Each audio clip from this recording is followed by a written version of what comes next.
خود بھی میں نے سیکھا ہے.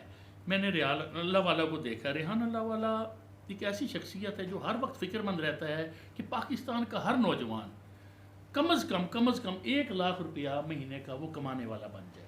یہ کتنی بڑی اس کی کار.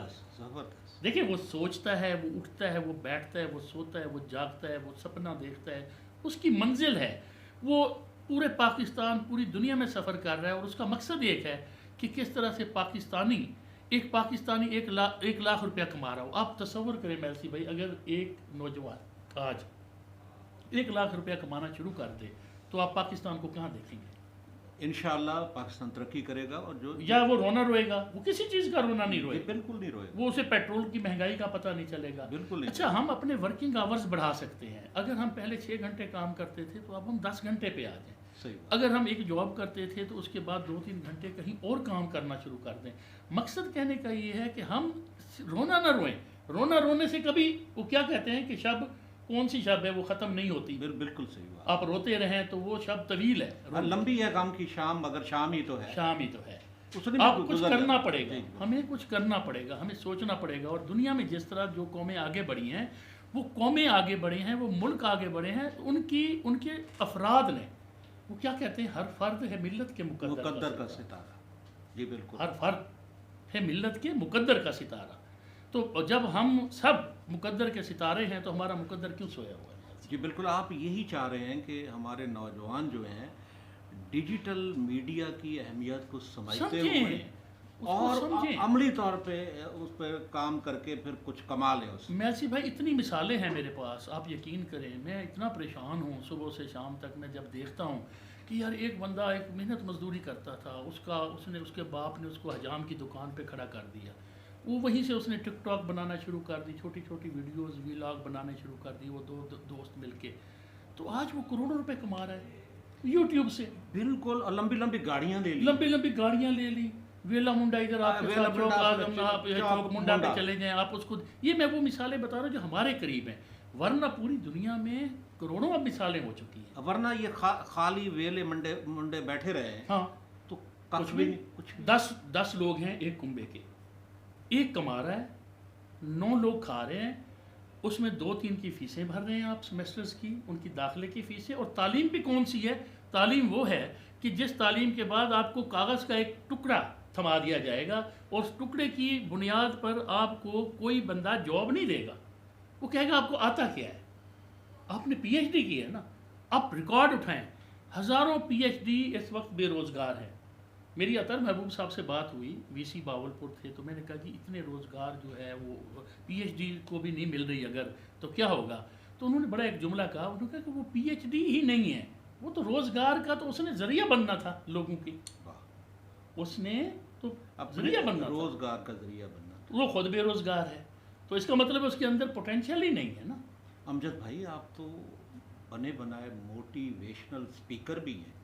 نہیں, اصل میں یہ سچی بات میں بتاؤں, میری یہ دل کی بات ہے. اور جس طرح ریحان بھائی کراچی سے اس کا تعلق ہے, 12 سال کی عمر میں وہ کمپیوٹر سے وابستہ ہوا, اور آج وہ ایک بندے کے پاس جا کے اس کو بتاتا ہے کہ خدا کے لیے یار آپ یہ کام تھوڑا سا شروع کر دو, بچے کو وہ انٹرویو کرے.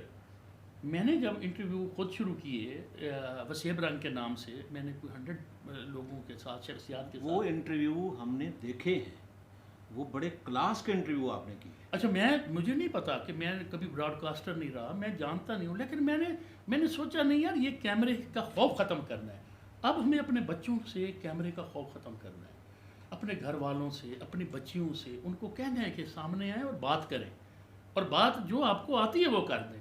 اور آپ کی بات سننے کو پوری دنیا پڑی ہوئی ہے. جی بالکل.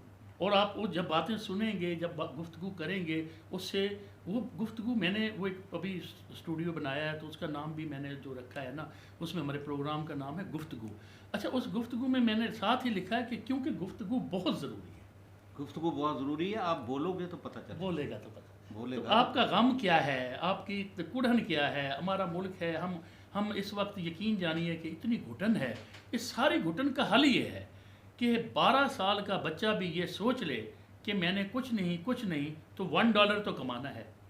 کتنے کام ہیں, کینوا پہ ہیں, آپ یوٹیوب پہ چلے جائیں, آپ گرافکس میں چلے جائیں, اتنے شعبے ہیں کام کرنے کے، وہ جو بچہ کرتا جائے گا کام دیکھیں آپ ایک بچے کو آپ نے صبح بھیج دیا 7 بجے، شام کو 2 بجے آیا، پھر اس کے بعد اس نے جی ٹیوشن پڑھا، اس کی بھی فیسیں آپ دیں، اسکول کی بھی فیسیں دیں، اس کے جو 14-15 گھنٹے ہیں وہ اس پڑھائی میں ہیں جس پڑھائی کا آگے جا کے اس کو جو ریٹرن ملے گا، ایمانداری کی بات ہے، میں ڈسکریج نہیں کر رہا، لیکن بہت بہت مشکل کام ہے کہ ہمارے کتنے لوگ جو ہیں وہ اس وقت بے روزگار ہیں۔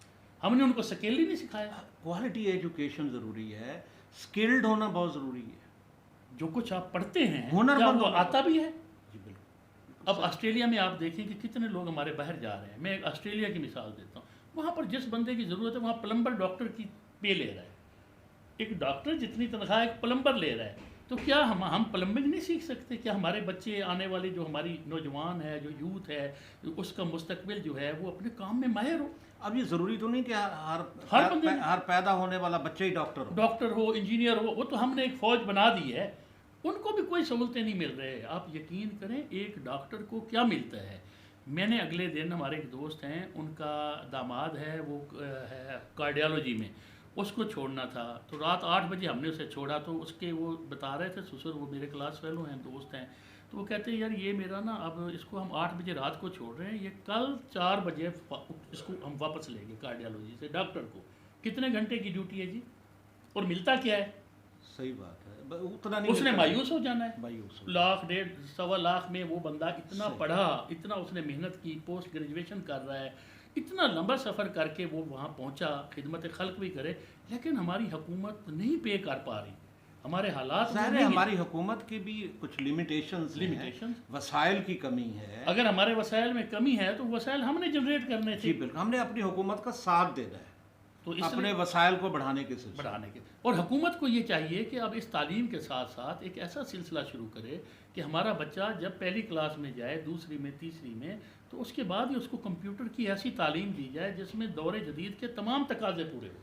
اچھا، آپ نے وسائل بڑے زبردست طریقے سے بڑھائے، جائز طریقے سے بڑھائے، ریئل اسٹیٹ کی طرف بھی آپ گئے، ڈیجیٹل میڈیا کی اہمیت کو بھی آپ نے اجاگر کیا، اس سے استفادہ بھی کیا، مگر ساتھ ساتھ امجد بھائی آپ نے ریئل اسٹیٹ کے کاروبار میں اپنے آپ کو انوالو کر کے بڑی کامیابی آپ نے اختیار کی۔ اگر اسی طرح ہمارے دوست جو ہمیں دیکھ بھی رہے ہیں اور سن بھی رہے ہیں، وہ بھی اگر ریئل اسٹیٹ کے شعبے میں آنا چاہتے ہیں، اگر کوئی آرزو مند ہے، تو ان کو آپ کیا مشورہ دیں گے؟ کیونکہ آپ کے مشورے ذرا یونیک قسم کے اچھا، اس میں میسی بھائی میں یہ عرض کرتا چلوں کہ ریئل اسٹیٹ ظاہر ہے میں بڑے عرصے سے اس سے وابستہ ہوں، اس شعبے سے، اور اس شعبے میں بھی اسی طرح جیسے پاکستان میں ہمارے تمام شعبے متاثر ہوتے ہیں، کبھی کوئی عروج پہ ہوتا ہے، کبھی کوئی زوال پہ ہوتا ہے، تو ریئل اسٹیٹ کا جو آج کا ہمارا جو صورتحال ہے، یہ جو فیز چل رہا ہے، یہ بہت مشکل ترین فیز ہے۔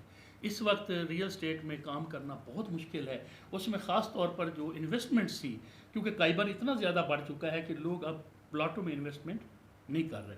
اب یہاں پر ایک نقطہ بڑا اہم ہے، اور میں نے شروع سے ہی ایک فارمولہ پکڑا تھا کہ میں نے کام کرنا ہے اینڈ یوزر کے لیے، جو اصل ضرورت مند ہے۔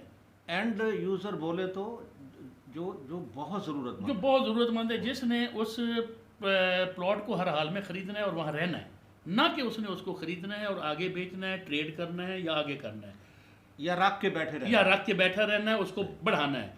تو میں نے جب اس چیز کو پکڑ کے چلا تو میرے اللہ کا بڑا کرم ہے، میں سمجھتا ہوں آج بھی جب میں گھر بنا رہا ہوں، میں بڑے چھوٹے چھوٹے، میں نے پورے وسیم میں ساؤتھ میں یہ سوچا ہے کہ میں ملتان سے اس کا آغاز کروں گا، اور الحمدللہ میں نے کیا ہے۔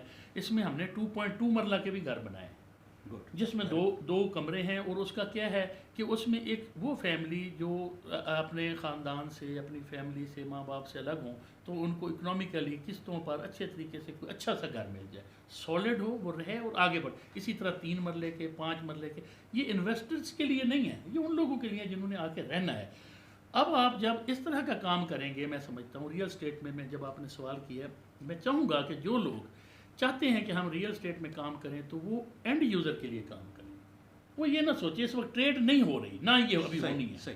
اچھا، میں حیران ہو جاتا ہوں امجد فاروق ڈاہا لالا، آپ یقین کریں کہ آپ ایک 24 گھنٹے میں اتنے کام کر لیتے ہیں، اور نئے نئے کام کرتے ہیں، نئے نئے آئیڈیاز آپ کے پاس ہیں، اور خاص طور پہ جب ہم یہ دیکھتے ہیں کہ ڈیجیٹل میڈیا کو پروموٹ کرنے میں آپ کا بہت، میں سمجھتا ہوں کہ کنٹریبیوشن ہے آپ کی، پھر ریئل اسٹیٹ کی بات ہو گئی.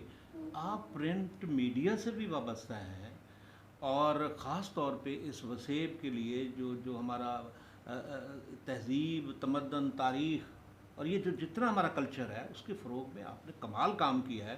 یہ سب کیسے اچھا کر لیتے ویسے ہیں بھائی آپ؟ یہ بات پھر وہی ہے فاروق صاحب والی، جو میں سمجھتا ہوں مجھے وہ فکرہ اس کا کہ آپ ایک زندگی آپ کو 40 سال کی، 50 سال کی، 60 سال کی جو بھی اللہ نے عطا کی ہے، تو اس زندگی کو آپ نا 3 سے ضرب دے دو، 4 سے دے دو، کہ یہ 4 زندگیاں آپ نے ایٹ دا سیم ٹائم گزارنی ہے. تو آپ کسی ایک زندگی میں کتنا ایک کام کرتے ہوں گے، کتنا سوتے ہوں گے. تو آپ جتنا نارمل کوئی بندہ سوتا ہے اس کو تھوڑا سا ڈیوائڈ کر لیں، آپ ایک اور حصہ بنا لیں تو وہ کام ہو جاتا ہے. تو اس میں بھی یہ صحافت میں بھی میں نے سب سے پہلے روزنامہ خبریں جوائن کیا تھا راجن پور سے، پھر ڈیرہ ڈویژن میں ایز اے بیورو چیف رہا. یہ میرا سفر ہے، 5-6 سال میں وہاں رہا. تو اس کے بعد میں نے انچارج کلچرل سپورٹس جو ونگ تھی ہماری خبریں کی پورے ساؤتھ کی، اس کو میں نے سنبھالا. ہم نے کافی سارے ڈرامے کیے آرٹس کونسل میں، ملتان آرٹ کونسل میں، تو الحمدللہ بہت کامیاب گئے. اس کے بعد میں نے روزنامہ اوصاف جوائن کیا ایز اے جنرل مینیجر، جو آج کل بھی میں کر رہا ہوں. تو لیکن یہ سارا سفر اس میں نے پی ایف یو جے کے پلیٹ فارم سے، آپ یقین کریں پہلی بار میں دعوے سے کہتا ہوں کہ ہماری جتنی بھی یونینز ہیں جرنلسٹ کی، اس میں سب کام کرتے ہوں گے، لیکن میں نے ایک بڑا کام کیا کہ اخوت کے ساتھ پہلی دفعہ اخوت ہیڈ کوارٹر لاہور میں ڈاکٹر امجد ثاقب صاحب کے ساتھ بیٹھ کر ہم نے ایم او یو سائن کیا. اور صحافیوں کے لیے جس پر کوئی ٹرسٹ نہیں کرتے تھے، صحافیوں کے لیے 1 لاکھ کا لون ہم نے اپروو کرایا. اس میں ہمارے پاس کم از کم اس وقت 50 کروڑ کی لمٹ تھی، اور ہم نے اس میں سے جتنا ہو سکا اپنے ٹینیور میں وہ بھی ہم نے ڈیلیور کیا. اس میں پورے پاکستان کے صحافیوں کے لیے ہم نے ان کو موٹر سائیکل کے لیے، لیپ ٹاپ کے لیے، کمپیوٹر کے لیے، تاکہ وہ اپنی استعداد کار کو بڑھا سکے. تو یعنی جہاں بھی ہم سے جو کچھ ہو سکا. اسی طرح ریجنل ہماری جو علاقائی تنظیم ہے RIUJ، اس میں ہم نے تمام لیب سے اپنے صحافیوں کے لیے، اور سپیریئر کالجز سے، ہمارے جتنے بھی کالجز ہیں اس میں اور بھی ہیں 2-3 میں اور اب ان کے یاد نہیں آ رہے، چغتائی لیب سے، ان سب سے MOU سائن کرائے. اور اپنے صحافیوں کے لیے ہم نے یہ آسانیاں پیدا کرائیں کہ کس طرح ہمارے، میں اس میں ریجنل چیئرمین ہوں ساؤتھ کا، ہمارے یاسر شیخ صاحب وہ ہمارے ARY کو ہیڈ کرتے ہیں ساؤتھ، تو وہ پریزیڈنٹ ہیں. ہم نے اکٹھے MOU سائن کیے اور اپنے صحافیوں کے لیے ہر جگہ ان کے بچوں کے لیے بھی کوشش کی کہ کس طرح سے ان کی ویلفیئر کو ہم یقینی بنائیں. امجد بھائی، کبھی کبھی تو ہم سب کو یہی لگتا ہے کہ ڈاہا صاحب کے پاؤں میں نا پہیے لگے ہوئے ہیں، بندھے ہوئے ہیں، بلکہ لگے ہوئے ہیں. آپ سیاحت بہت کرتے ہیں، جب بھی سوشل میڈیا پہ دیکھتے ہیں کبھی شمالی علاقہ جات میں پھر رہے ہیں، کبھی دریائے نیلم کے کنارے آپ پتہ نہیں گنگنا رہے ہوتے ہیں، یا وہاں کے آپ کو ہم جو دریا ہے، دریائے سوات کے یا دریائے دریائے سوات نیلم کی میں آواز بھی آپ کو سنائی ہے، میں ہمیں نے کئی دفعہ لائی. جی بالکل وہی تو میں کہہ رہا ہوں کہ آپ کیا ہے. اور وہاں سے راستے ان سے پوچھیں، وہاں کی جو ہماری فورسز ہیں نا جی، ان سے میں نے کہا جی آپ بتائیں اگر کوئی مظفر آباد سے آگے آئے، نیلم کی طرف آئے تو کیسے آئے، شاردا میں رکے، کہاں رکے، کیسے آگے جائے، تاکہ ہمارے اور بھی آنے والے دوست جو ہیں مجھے لگتا ہے کہ پہیے والی بات میں واپس لیتا ہوں، آپ کو پار لگے ہوئے ہیں. اچھا اس میں سارا ایک شوق ہے، دل تو ہمارا یہ چاہتا ہے کہ پوری دنیا میں پہنچیں اور اللہ کی بنائی ہوئی اس کائنات کے سارے رنگوں کو دیکھ سکیں. لیکن چونکہ آپ نہیں پہنچ سکتے، لیکن جہاں تک آپ پہنچ سکتے ہیں کم از کم اپنے ملک کی جو جنت ہے کشمیر کی صورت میں ہے، وہ سوات کی ہے، وہ ناران کی ہے، یا اس سے آگے آپ چلے جائیں تو استور سے آگے دومیل ہے، منی مرگ ہے، ایسی جگہیں ہیں جہاں پر میرے خیال میں بہت کم لوگ ابھی پہنچے ہیں. تو میں چاہتا ہوں کہ مستنصر حسین تارڑ کو جب میں نے 8ویں میں پڑھا تھا، اس کا پیار کا پہلا شہر، تو یقین کریں اس وقت سے میرے دل میں تھا کہ کب ہم فرانس جائیں گے، کب ہم ممارت جائیں گے، وہ جو بتاتے تھے آئیفل ٹاور دیکھیں گے. میں وہاں تک تو نہیں پہنچا، لیکن مجھے پورا پیرس کا پتہ ہے کہ کون سی گلی ہے، کہاں جانا ہے، کیسے آنا ہے. تو کتاب کی شکل میں ہم نے 8ویں میں ہی اس کو پڑھ لیا تھا. اچھا، سب سے پہلے کوئی جو ناول پڑھتا تھا اسٹوڈنٹ، وہ پیار کا پہلا شہر ہی پڑھتا تھا. بس وہ اس کو ہم غلط فہمی ہوتی تھی اس میں، کیا پتہ نہیں پہلا شہر کون سا ہے. ہاں، وہ اسی خوش فہمی اور غلط فہمی میں دوسری چیزیں سامنے آ رہی. اور اس میں آپ یہ دیکھیں کہ اس میں عرشے پہ بیٹھی ہوئی وہ پاسکل، اس کا جو ہے آخر میں وہ کمبل کا اس کا جو اوپر رکھا تھا وہ جب ہٹتا ہے تو پھر، لیکن اس میں رائٹر کا کمال یہ ہے کہ وہ اس نے اپنی وہ خوبصورتی اور عکاسی کچھ ایسی کی ہے کہ وہ آپ کو جکڑ کر رکھتی ہے اور آخری لائنوں تک آپ کو پہنچنا پڑتا ہے. آپ کا کمال یہ ہے کہ آپ نے زندگی کو ایک نیا روپ دے دیا ہے، اس کو گزارنے کے نئے رنگ ڈھنگ دے دیے ہیں،